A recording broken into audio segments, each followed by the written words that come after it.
मैं 5-5 करोड़ रुपए तुम दोनों लोगों को देकर जा रहा हूं। अब 5 साल बाद लौटूंगा। इन 5 सालों में इस पैसे का जो भी सबसे बेहतर इस्तेमाल करेगा, मेरी कंपनी का असली हकदार भी वही होगा, वही मेरी कंपनी चलाएगा।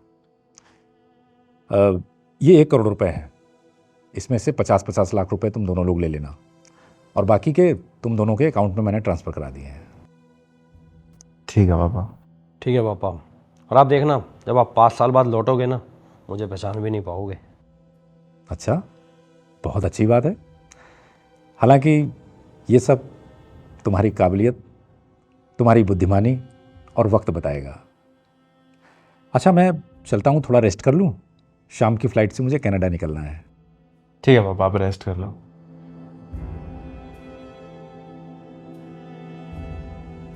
भाई पापा ने तो मौज कर दी। अब देखियो 5 करोड़ से 50 करोड़ कैसे बनाता हूँ मैं। ऐसा क्या करेगा तुम? सबसे पहले तो एक गाड़ी खरीदूंगा, उसके बाद दोस्तों के साथ ट्रिप पे जाऊंगा, और जो बाकी का पैसा बचेगा उसे ट्रेडिंग में लगा दूंगा। रातों रात ना पैसे डबल कर दूंगा। तू देखियो, अगर 5 से 50 नहीं बनाए ना, फिर बोलना। और फिर 5 साल बाद जब पापा आएंगे, वो आते ही कंपनी मुझे दे देंगे। रातों रात लोग रोड पे भी आ जाते हैं इस ट्रेडिंग के चक्कर में। अरे भाई मुझे मत सिखा। जो लोग रोड पर आते हैं ना, उन्हें मैं अच्छी तरह से जानता हूँ। उनमें दिमाग तो होता नहीं है, कैसे पैसे लगाने कैसे नहीं। मैंने बहुत वीडियो देखी है, मुझे अच्छी तरह से पता है कि पैसा कहाँ लगाना है, कब लगाना है, कैसे लगाना है। अच्छा मेरी छोड़, तू बता, तू क्या करेगा इन पैसों का? मैं सबसे पहले तो किसी फाइनेंस एडवाइज़र से एडवाइस लूँगा कि मुझे पैसा कहाँ इन्वेस्ट करना चाहिए, किसी प्रॉपर्टी में, म्यूचुअल फंड में, या मुझे खुद का काम शुरू करना चाहिए। अरे यार, तू अभी भी तेरी वो बुड्ढो वाली सोच है क्या? अरे इन पैसों से एंजॉय नहीं करेगा क्या? अरे पैसा तो आता जाता रहता है भाई। एक बार जवानी चली गई ना, वो वापस नहीं आएगी। भाई लाइफ को भी साथ साथ इंजॉय कर लूँगा, टेंशन ना ले। पता नहीं तू क्या ही करेगा और क्या नहीं करेगा। खैर छोड़, तुझे समझाने का कोई फ़ायदा नहीं है। मैं अपने 50 निकाल रहा हूँ, 50 तेरे अलग रख रहा हूँ। मुझे गाड़ी बुक करा के आनी है। मैं वेट नहीं कर सकता कि कल जाऊँगा। आज की आज गाड़ी लेके आएंगे।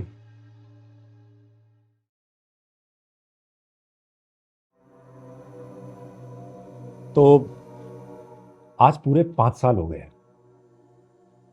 ये बताओ कि तुम लोगों ने उन 5-5 करोड़ रुपयों का क्या किया। तुम दोनों के पास कितने कितने रुपए हो गए? सबसे पहले तुम बताओ सागर। पापा मैं सच बताऊँ तो मेरे पास तो कुछ भी नहीं है। कुछ भी नहीं है? ये कैसे हो गया? सबसे पहले तो मैंने एक स्पोर्ट्स कार ली, पूरे 3 करोड़ की, जिसकी 1 करोड़ रुपए मैंने डाउन पेमेंट कर दी। और उनमें से कुछ पैसों से मैं अपने दोस्तों के साथ ट्रिप पर चला गया। बाकी के जो पैसे बचे वो मैंने ट्रेडिंग में लगा दिए, जो रातों रात डूब गए। अब आपसे तो क्या ही छुपाना, अब मेरे पास इतने पैसे भी नहीं है कि मैं गाड़ी की ईएमआई भर सकूं। अरे, पैसा तुम्हारे पास एक नहीं है, और दिखने से ऐसा लग रहा है जैसे तुम महीने के लाखों कमा रहे हो। ये तो बात है पापा, लोगों को दिखाने के चक्कर में कि मेरे पास महंगी गाड़ी है, महंगे कपड़े पहन रहा हूँ, एक अच्छा लाइफस्टाइल जी रहा हूँ, इस दिखावे ने तो मार दिया मुझे।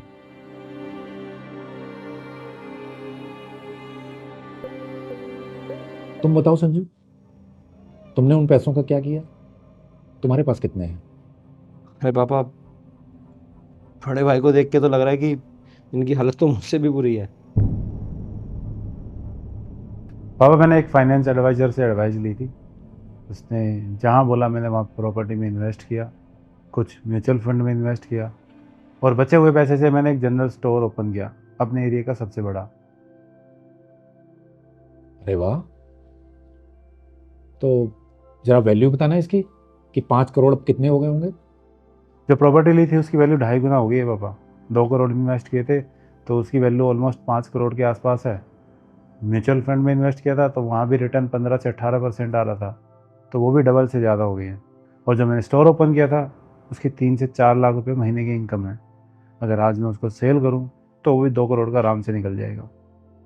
बहुत अच्छे बेटे, मान गए तुम्हें। लेकिन बेटे, तुमने इन पैसों से कोई महंगी सी गाड़ी क्यों नहीं ली? ये सब कुछ तुम भी तो कर सकते थे। महंगे कपड़े, महंगी गाड़ी, दोस्तों के साथ ट्रिप, तुमने ये सब क्यों नहीं किया? हाँ पापा, कर तो सकता था, लेकिन मेरा मानना है कि पहले अपनी इनकम बढ़ाओ, ना कि खर्चे।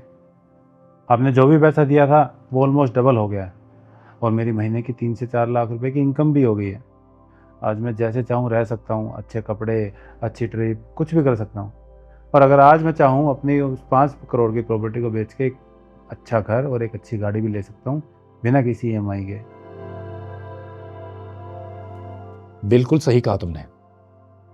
हमें सबसे पहले अपनी आमदनी बढ़ानी चाहिए, ना कि खर्चे।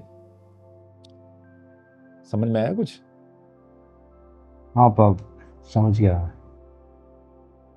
तो फिर शर्त के मुताबिक ये कंपनी अब संजू चलाएगा। हाँ पापा, वो बनता भी है, क्योंकि मैंने तो सब कुछ खराब कर दिया। भैया को आपने जो पैसे दिए थे वो उन्होंने डबल कर दिए, तो असली हकदार तो कंपनी के भैया ही होने चाहिए। तो संजू, ये कंपनी मैं अब से तुम्हें सौंप रहा हूं, और मुझे पूरा यकीन है कि तुम इस कंपनी को बहुत ऊंचाइयों पर लेकर जाओगे। जी पापा, आपके आशीर्वाद के साथ और छोटे भाई के सपोर्ट के साथ। क्या मतलब भैया? मतलब ये कि कंपनी हम दोनों भाइयों की है, तो दोनों मिल के चलाएंगे इसको। लेकिन मुझे कुछ भी नहीं आता है, मैंने तो सब कुछ खराब कर दिया ऑलरेडी। खराब तूने भले ही किया, लेकिन उससे सीखा बहुत कुछ होगा, और फिर भी मेरे साथ रहेगा तो तुझे कुछ गलत नहीं करने दूंगा। ये कंपनी हम दोनों भाई की है, तो हम दोनों मिलके चलाएंगे इसे। थैंक यू सो मच भैया, थैंक यू सो मच। आपसे वादा करता हूँ कि मैं अपना 100% दूंगा इस कंपनी को। मुझे बचपन से तुम्हारे अंदर एक लीडर दिखाई देता था, तो फिर अब लीड करो, अपनी इस कंपनी को भी और अपने भाई को भी। ठीक है पापा।